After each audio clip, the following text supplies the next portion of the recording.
nga ba masasabi na ang isang tao ay may spiritualidad? Makikita ba natin sila sa simbahan, sa bawat galaw nila, o sa bawat salita? Paano natin masasabi na ang isang tao ay banal? Paano natin masasabi na ang isang tao ay mayaman? Ano ang totoong yaman ng puso?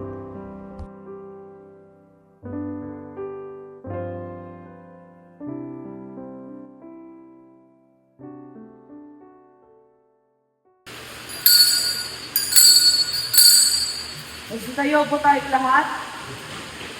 Mga kapatid, ayon sa Galatia chapter 6, verse 9 to 10, kaya huwag tayong magsawa sa paggawa ng mabuti. Pagdating ng takdang panahon, tayo magaan kung hindi tayo magsawa. Samantalahin natin ang lahat ng pagkakataon sa paggawa ng mabuti sa ating kapwa, lalo sa mga kapatid sa pananampalataya. Magsili po tayo sa lahat. Mga kapatid, ibig sabihin nito, kailangan natin maging mabait, mahirap, o mayaman sa ating mga kapwa. Kaya ginagawa din natin ito sa ating Panginoon.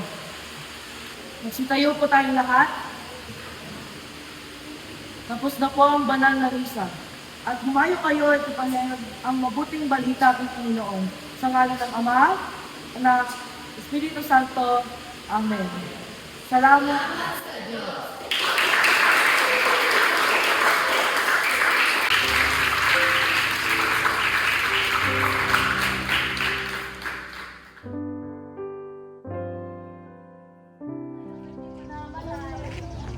Pili po kayo.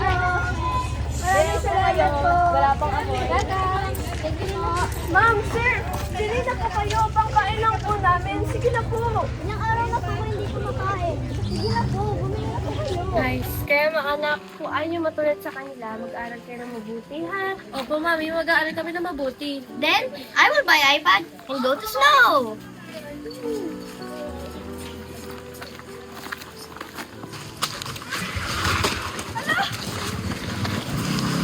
Okay ka lang po. Salamat mga apo.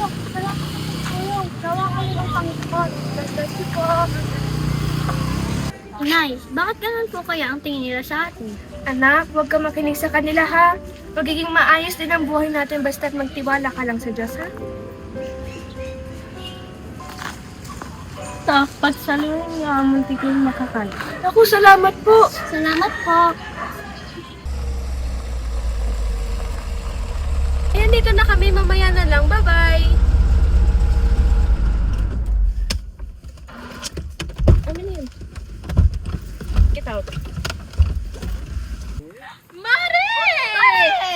Ay po, tita. Yes, mag-bless kayo.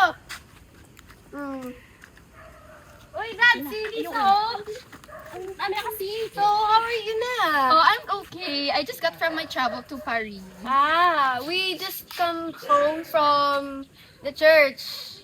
That's nice. Ganda ng bag mo, Oh, ha? thank you. This is 500,000 pesos. Oh, really? Yes. Sige, pupunta na kami sa bahay. Oh, ha? sige, bye na. Sige, bye.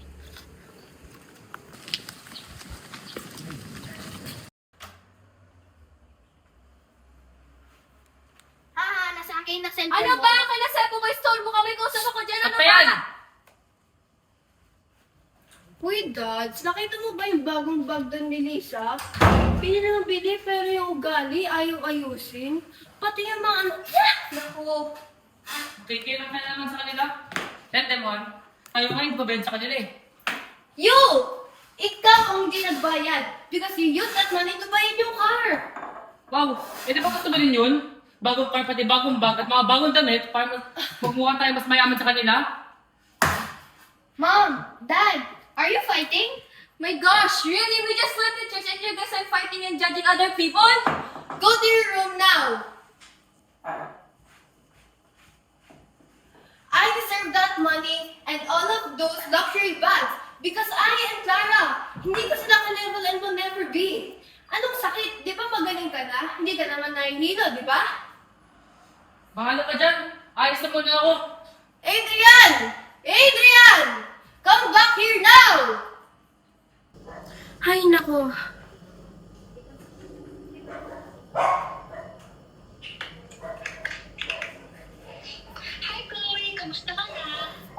Hello, Ash. Pwede ba tayo magkita ngayon? Nakakapagod dito sa bahay.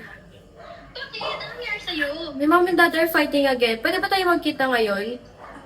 Okay, sure. And mapag-pray natin yung relationship ng father and mother. Sige, tawagan ko na din si Maine. Kita-kits na lang tayo. Bye-bye. Okay, bye-bye! Haris, nag-aaway na naman sila. Okay lang yan, magbabati din sila. Gusto mo matry para makalimutan na yung kaya sa... Wag! Masama yun sa ating katawan. Our body is a temple of the Holy Spirit. Uy, ang arte mo naman, Tay. Siguro naman. Wag na, pupunta na lang tayo sa church para pag-pray natin yung mother and father. Sige, tara.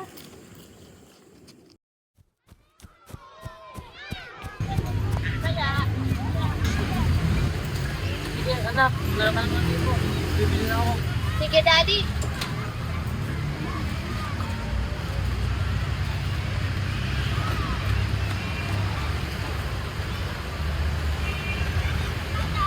Ay, Ethan! Masabi na tayo na nagkita. Ay, ano ba ito? Ano ba yung balik? Laro, laro! Uy, ang kita yan! Ano ba kaya? Ano ba yan? Salamat! Ang sasama niyo talaga? Wala! Tulong! Tulong! Tulong! Tayo dito!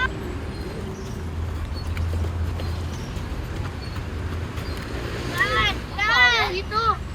Alex, kapain mo may cellphone. Mami! Something happened to Dad! Come here at the park quickly! Ayun, may medic!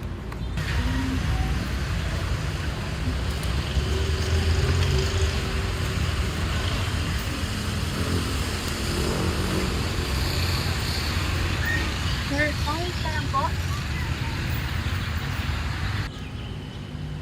Adrian! Isan, anong ginawa niyo sa asawa ko? Hoy, hoy, hoy! Kami nga ang nakakita sa asawa mo. Yung nanahuan tumawag ng medic. Anong ginagawa mo? Ako yun, guys. Salamat sa inyo sa nadasal at salamat sa inyo sa pag-alaga sa aking asawa. Doktora Tadeo, ano po sakit ng asawa ko? Mrs. Reyes, huwag na po kayo mag-alala. According to his results, he has liver atrophy. This could be due to his unhealthy lifestyle. Kailangan niya mag-consult sa isang hepatologist para sa further evaluation at tamang pagkakas. But the good thing is, naagapan natin. So, ano po dapat namang gawin? Sumunod lang tayo sa tamang treatment at healthy lifestyle. Tigil na sa pag-inom ha. At syempre, pagdadasal natin na gumaling siya agad. Dad, magpagaling ka. Ipapagdasal din natin to. Dad, sorry sa lahat ng mga sinasabi ko. Hindi ko yun sinadya. Magpagaling ka. Dad, malakas ka po. May church pa po tayo. Dad, kaya mo yan na magpakalakas ka lang.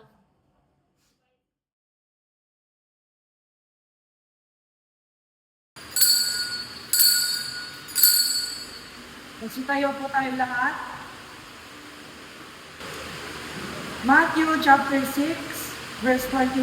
Sapagkat kung saan naroon din ang inyong kayamanan, naroon din ang inyong puso. Magsiyo po tayong lahat. Mga kapatid, we need to do a heart audit. Tingnan ang ating bank account. Bilangin ba natin kung gaano karami ang mga mahal nating gamit? Lupain kung ano-ano pang kayamanan. Do they reflect your love for God? If not, it's time to relocate your children. Ito yung mga bagay na may eternal value, kindness, pagtulong sa nangangailangan, kung paano tignan at tulungan ang iyong kapwa. At higit sa lahat, ang relasyon mo sa Panginoon. Mga kapatid, palagi natin tandaan ang empathy, ability to connect with others, integrity, the peace of mind that comes from being honest, gratitude, and the lens that turns what have into enough. Magsitayo po tayo lahat. Tapos na po ang banal na misa. At umayo kayo at ipangayak ang mabuting balita ng Panginoon. Sa ngalan ng Ama, Anak, at Espiritu Santo. Amen. Salamat sa Diyos!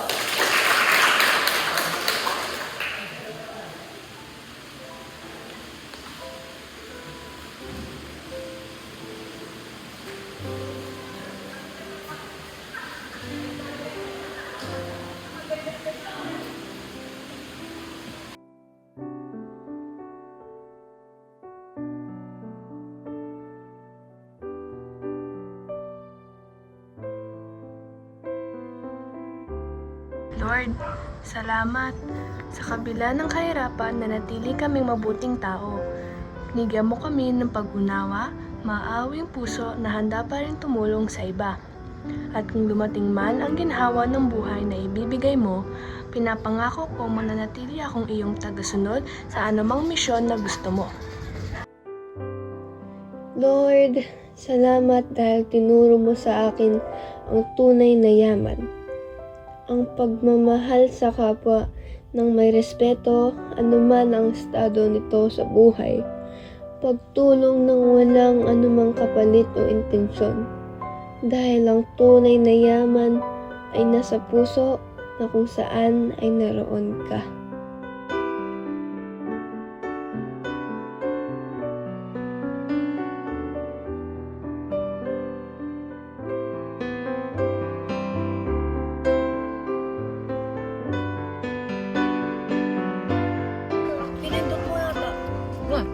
Oh, pala start yan.